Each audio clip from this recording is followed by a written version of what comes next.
achava que a mãe tinha morrido, ele fala que aquela sineta, a corneta do quartel, ressoava aos meus ouvidos como a trombeta do juízo final. Mas enfim, ele continua andando, e aí ele fala, cheguei aos arcos, entrei na rua de mata-cavalos. Os arcos são esses, né? Os famosíssimos arcos da Lapa, né? E a rua de mata-cavalos, onde a gente vai andar, é a rua que está ali na esquerda, né? Na saída dos arcos, como o Maurício falou hoje, é a rua Riachuelo. Bom, na verdade, esses arcos da Lapa são um aqueduto, né? Que, aliás, tem uma arquitetura romana, né? Quando vocês forem à Europa, na viagem de janeiro, né, vocês vão ver que muitas das cidades europeias têm exatamente esse aqueduto. Especialmente aqui no Rio, esses arcos da Lapa são interessantes, porque você vê que lá em cima, ó, passa um bonde, né? Um bonde que ainda está em atividade, sai aqui do centro do Rio e se leva ali no Morro de Santa Teresa. Quando a gente fala em Morro do Rio, a gente imediatamente imagina a favela, né? Mas existem muitos morros, né, que passaram, digamos assim, por esse processo tão forte de favelização. Santa Teresa é considerada até um bairro também dos artistas, né? Você vai para lá, existem bares, existem ateliês de cultura, existem livrarias, né? Então, de certo modo, a boemia do Rio de Janeiro, que durante um tempo esteve em Ipanema, não seria exagero dizer que agora foi parado lá em Santa Teresa. Agora, quando a gente pensa nesses arcos da Lapa, você vê que no Dom Casmurro eles aparecem muito en passant. O Bentinho simplesmente diz que passou por ali. Mas um dos motivos que a gente escolheu fazer essa parada foi para fazer uma ponte com algumas coisas que o Maurício falou ontem. Quando o Maurício, no Paço Imperial, falou um pouquinho sobre a figura do Leonardo Filho, né? Não pode ser do Leonardo pai também, mas sobretudo do Leonardo Filho, é muito interessante pensar que o Brasil estava se formando, digamos assim, e por esse motivo, digamos que o ser brasileiro estava começando a ser discutido.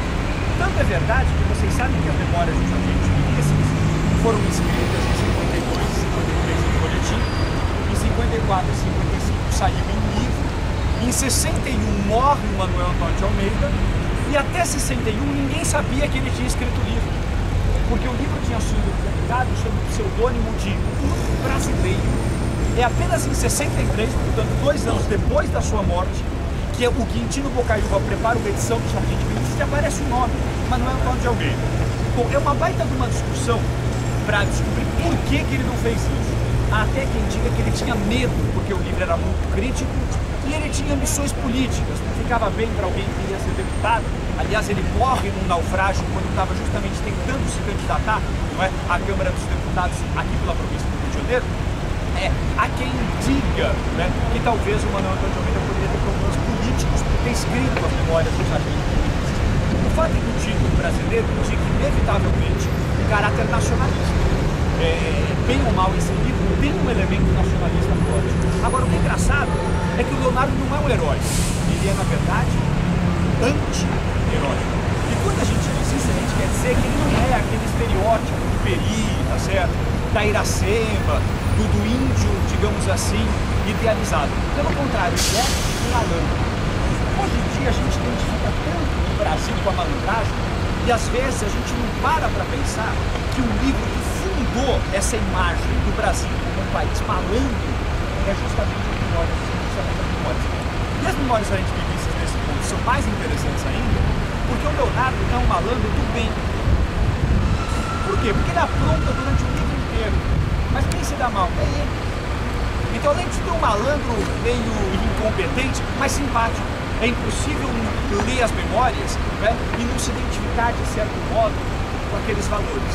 Olha, depois do Leonardo, muitos outros livros da literatura brasileira apresentaram então heróis que não são exatamente idealizados. É o Brás Cubas do Machado, é o Macunaíma, do Mário de Andrade, que aliás diz explicitamente que bebeu na fonte do Sargento de Milícias. Ele até reclama que o livro termina com o Mário de Andrade termina no final feliz. E ele diz que no final das memórias do Sargento de Milícias, o Manuel Antônio de Almeida cedeu aquele happy end tradicional do romantismo. Por isso que o livro Bem ou Mal é caracterizado por isso como livro. Mas a verdade é que a grande importância, talvez, sociológica, antropológica do livro é que ele funda o malandro como símbolo da cultura brasileira. Bom, e a gente não está nesse lugar por acaso. A gente está, né, na nata da malandragem carioca. Em 1977, o Chico fez uma peça de teatro chamada Ópera do Malandro. E tem uma canção que iniciava o segundo ato chamada Homenagem ao Malandro. Que ele dizia: eu fui fazer um samba em homenagem à nata da malandragem que conheço de outros carnavais.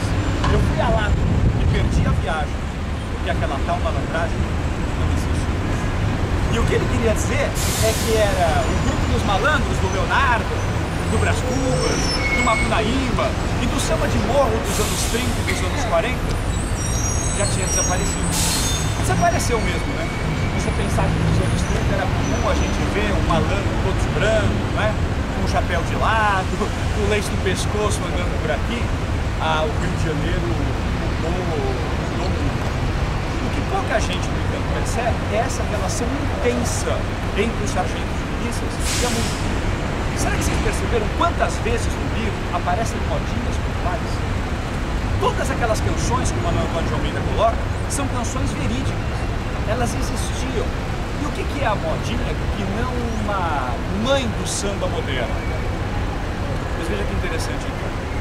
Em 1966, o Paulinho da Viola, começando a sua carreira de compositor, no Morro da Portela, na Quadra da Portela, resolve, não é, fazer um carnaval diferente.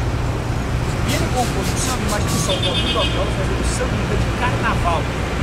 E ele compôs um samba que tem um título muito legal, Memórias de um Sargento, cuja letra começa dizendo assim: era no tempo do rei, quando aqui chegou um modesto casal feliz pelo recente amor.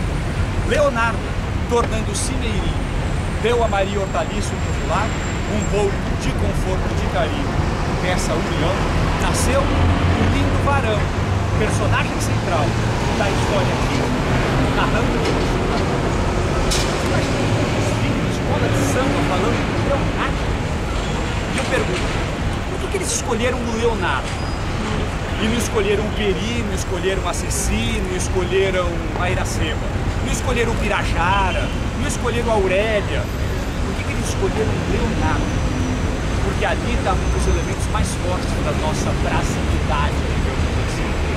Então, de certo modo, esses lugares do Rio de Janeiro, e eu volto a repetir essa ideia, começaram a se tornar místicos, justamente por conta, não é, dessas, digamos, referências. Bom, vamos continuar agora o caminho do Bentinho. Ele ouviu a trombeta do Apocalipse, passou embaixo dos arcos da Lapa, e aí você vai entrar agora na rua de Mata Cavalos. Você vai andar agora até a esquina da rua de Mata Cavalos, uma rua dos Inválidos, tá certo? Era no quarteirão seguinte entre a dos Inválidos, né, e a rua do Senado, que ficava a casa do Bentinho e da Cabana. Ok? Beleza? Beleza.